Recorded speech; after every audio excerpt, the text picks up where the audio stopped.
Hi, this is Jennifer Rothschild. Welcome to this month's Women's Ministry.net video devotional. I'm really glad you're with me. I want to tell you something that happened to me, and I have a feeling you may be able to identify, especially if you happen to be a woman, you know, above the age of, 30? I'm on the cell phone, and I'm holding it, kind of pacing my kitchen because I'm on hold with the doctor. And I start talking to my son Connor about something, and then all of a sudden I realize I need to look up something on my phone. And so I say to him, Connor, have you seen my phone? I just had it. I don't know where I put it, but can you just help me find it? I need it real quick. And he goes, Mom, isn't it right there in your hand?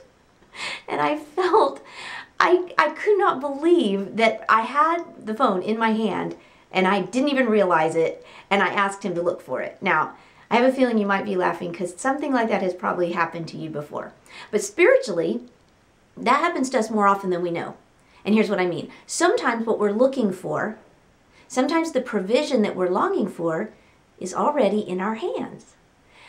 You remember the story of when Jesus fed the 5,000? It's in Matthew 14. And so here's a crowd of, at least we know, 5,000 men, which means there could have been up to 5,000 more women and children there. So there's a lot of people. And Jesus has been teaching, and the people are getting hungry. And so the disciples are looking around, and, you know, everybody's wondering, what can we do? It's not like James can run to Chick-fil-A or Peter can call Domino's for a delivery. They've got a need. But there's also a boy there, a little boy whose mom had packed him an Uncrustable and some string cheese. And everyone's hungry, and that little boy has a provision. What seems to be just maybe a provision for himself, but what he already has is what the crowd needs. And so how does it become a provision for everyone else? He gives it to Jesus. Jesus then gives it to the disciples. The disciples then give it to others, and it's multiplied. See, often what you need is already in your hand, but you don't realize it until you offer it to Jesus. That's what happened to Moses. Exodus chapter 4, remember, he needed reassurance because he was going to Egypt. And God asked him, well, Moses, what's in your hand? And it was a rod. When he gave it to God, God inhabited that. And God used it to be provision for Moses and the Israelites. When there was a widow who was in financial despair, Elisha said to her, well, what is in your home?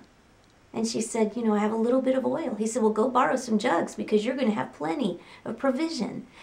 So I'm wondering for you, what is it that's already in your hand? Could it be that if you present that to Jesus, that will be the answer you need and then the answer for others? Why don't you talk with your friends? Maybe if you're watching this with your women's ministry leadership group, you know, talk amongst each other. Instead of looking out there for getting your needs met, looking out there for getting your needs met, why don't you just ask the Lord to give you wisdom and see if what you have been praying for, He has already provided. And if you will just surrender, you will see that that's the provision. Thanks so much for joining me. Come back and visit, because you know the community at womensministry.net is always much better when you show up.